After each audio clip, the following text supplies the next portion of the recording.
This video is better than all the videos Linus has released in the past year combined. Keep up the good work.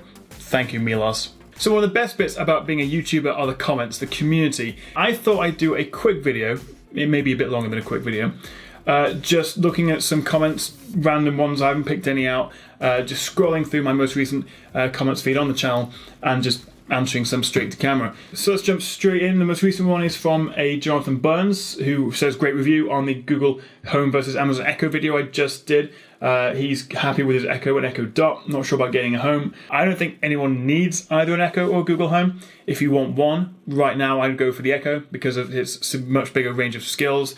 They're both excellent though, if you do want one. Does the Echo work in conjunction with multiple Echo Dots? Yes, it does, Edwin. I get a lot of questions asking what the theme tune is I use for the Tech Chap, and it's something called MK2 Far Away. I found it on the YouTube audio library. It was free and I kind of liked it, so that's what I used. Let me know if you like it, because I have thought about changing it a few times or perhaps having different music for each video. George Papa George once you go ultra wide, you never go back. I agree, George. This is a Dell U3415W. I've had it for about 8 months and I love it. It's still only 60Hz, there's no G-Sync. If I could afford it, I'd get the ASUS Predator X34 or the ASUS ROG Swift PG34 8Q, but they're like £1,000 and ridiculous. But I love ultra-wide and I completely agree. Once you go ultra-wide, you can't go back. There are a couple of issues, like when you watch movies or YouTube videos, you get obviously letterboxing on the side. It's a couple of issues with it, but generally I just love this futuristic ultra-wide thing. Some solid insight here from Nathan. Launch hypothesis counseling lose secret welcome trace. Thanks for that, Nathan. Go Big HD Games says, my accent is cool. Where am I from? I am from England. That's a great question from this guy. He says, I want a desktop. I've watched several videos where the desktop is just the monitor and the peripherals and everything else based on the laptop. Most of the time it's a MacBook Pro. Is this the most preferable setup, or should I buy a proper desktop? And also another question, Mac or Windows? It's just a small question there tagged on the end. Which is better?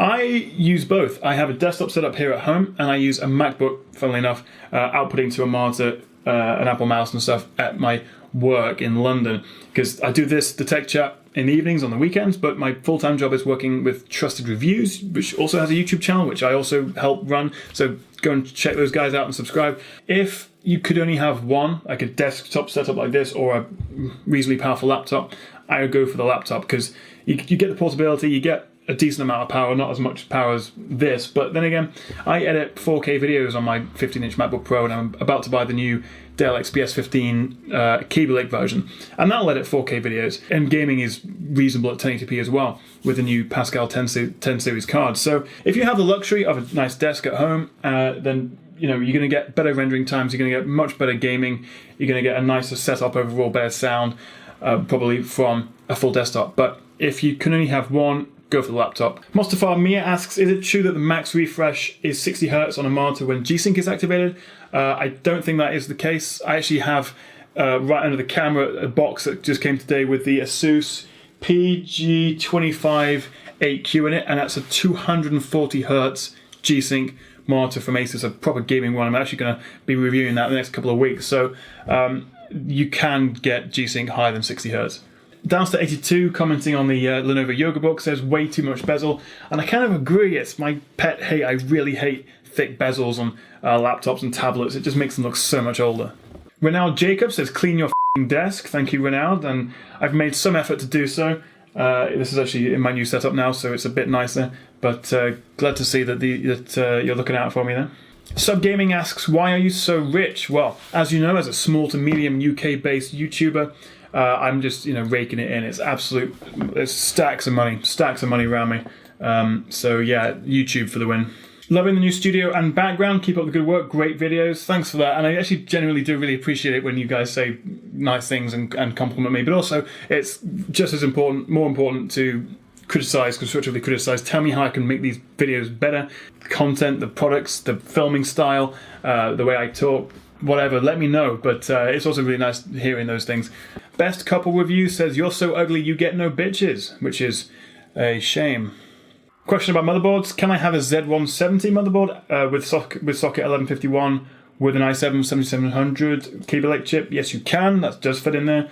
The Z170 and Z270, which I've got in here, Both support Skylake and Kaby Lake chips. Didier asks, what monitor is good for racing? That's a pretty broad question. I guess you'd want something that has a low response time and low input lag. Input lag also being crucial.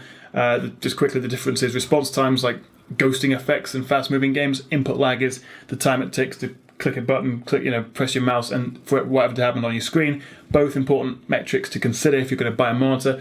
But best for racing, well, I don't know, the biggest, highest res, most awesome one you could afford, I guess. What mic do I use from Leon? I'm currently using a Rode Video Mic Pro. I also have a Blue Yeti, which I tend to use for voiceovers, but I don't really use that as often. The biggest factor I found when it comes to audio quality is getting the mic as close to you as possible. This is actually just off camera, but if I bring it closer to me like this, you can hear the quality is much, much better. So it's all about getting the mic as close as possible to you, keeping it off camera. And also, it very much depends on the acoustics of the room. This is quite a small bedroom. I actually invested in some acoustic paneling, but that didn't really work. Generally, keep the mic closer to you, as close to you as possible. And I do highly recommend the Rode Video Mic Pro. It's about 100 quid, 120 bucks. Put it on your camera, you can get an extension lead and put it on a little pistol grip and put it wherever you want. I thought it was Jim Parsons doing a review. Well, have you seen Jim Parsons and me in the same room at the same time? There's your answer. Tech Chap, do you live in Cardiff? No, I live in Somerset, which is in the southwest of England. Dude, WTF, Acer better than ASUS? Doubt it, mate. Obviously, you're on ASUS's payroll. Yeah, you caught me. You caught me. I actually get quite a lot of questions on what monitors people should buy. I also get criticised on how I say monitors. People think I say monitor.